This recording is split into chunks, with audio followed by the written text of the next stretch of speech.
Would you like to see an actual example of how developing people skills as an engineering professional was able to help a young engineer move up really quickly in his company and, more importantly, build the skills that made him invaluable to his organization?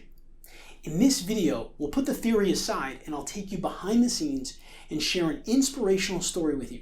It's actually my story of how I went from being a confused young engineer to a leader in the firm that I worked for.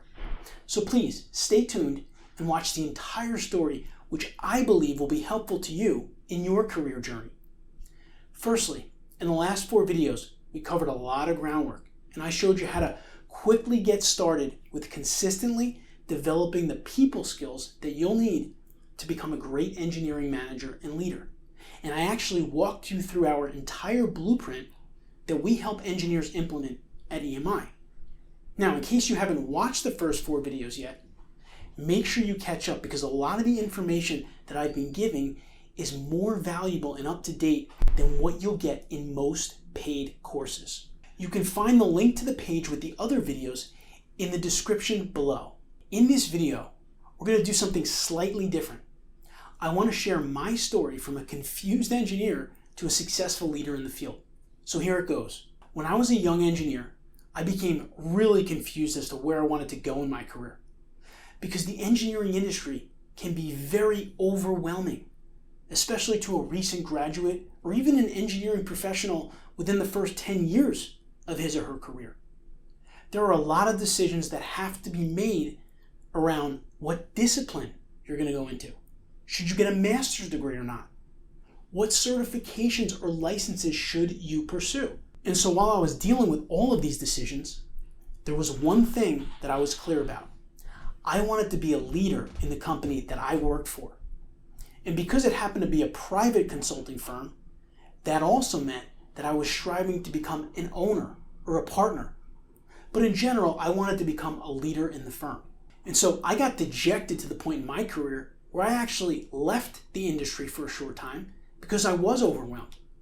But eventually I found my way back, and I always maintained that goal of becoming a leader in the company. And so when I came back to engineering, I said to myself, you know what?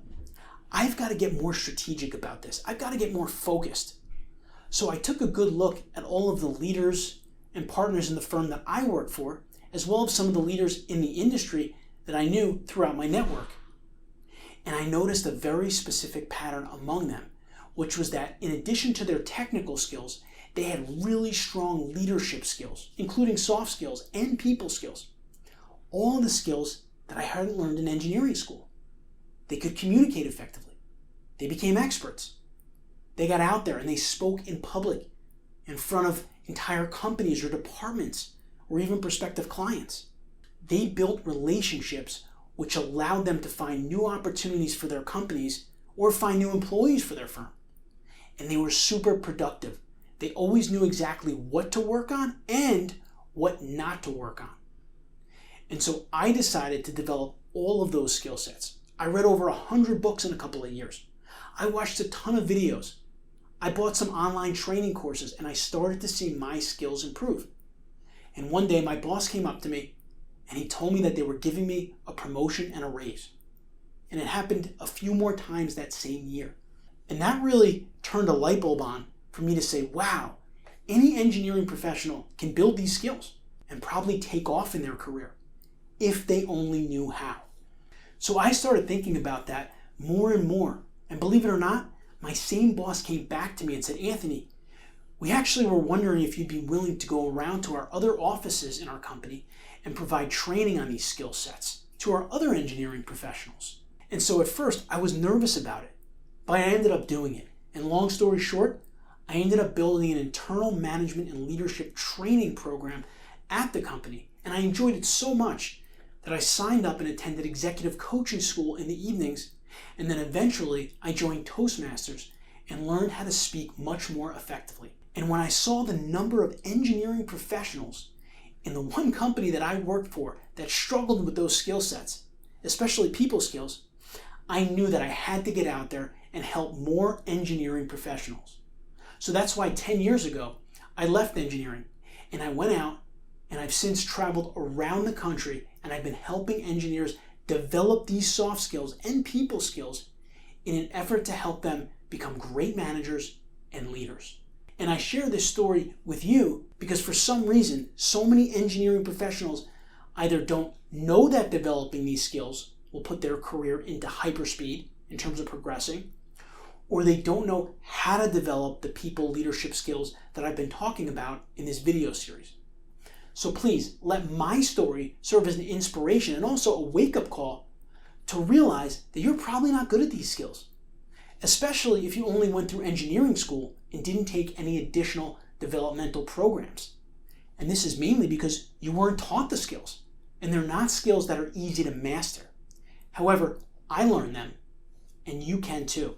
In fact, through our new and improved Engineering Leadership Accelerator People Skills Development course that's launching in just a few days, you can go through the entire framework with myself and our other instructors that can put you on the path to people skills success and big-time engineering career success.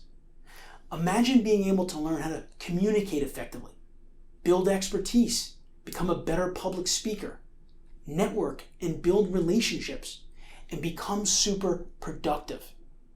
Imagine learning those skills from engineers who have mastered them. And then after the actual program is completed, in terms of the learning sessions, having access to people like that on an ongoing basis to help you implement what you've learned into your career. Imagine how much time and money you'll save compared to trying to figure all that out on your own.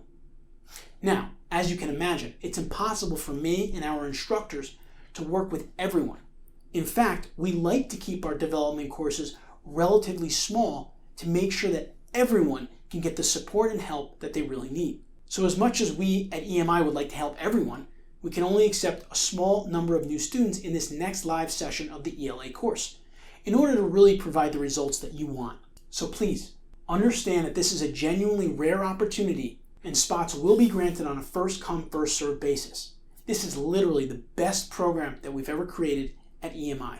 And I wouldn't be surprised between our corporate clients and individuals on our mailing list if it does fill up pretty quickly. So please keep your eyes open and please jump on board with us as soon as registration opens. In the next video, I'm going to give you some specific instructions that you can follow to make sure that you get a spot in the new ELA program. And I'll also share some more information about the course and how it's different from other programs you might have seen before. That being said, I hope you enjoyed this video. If you have any questions, leave a comment on this video and I'm more than happy to help out. And as I mentioned already, stay tuned for the next video because I'll share some more information about the new ELA course and how it's different from other programs you might have seen before. I'll see you there.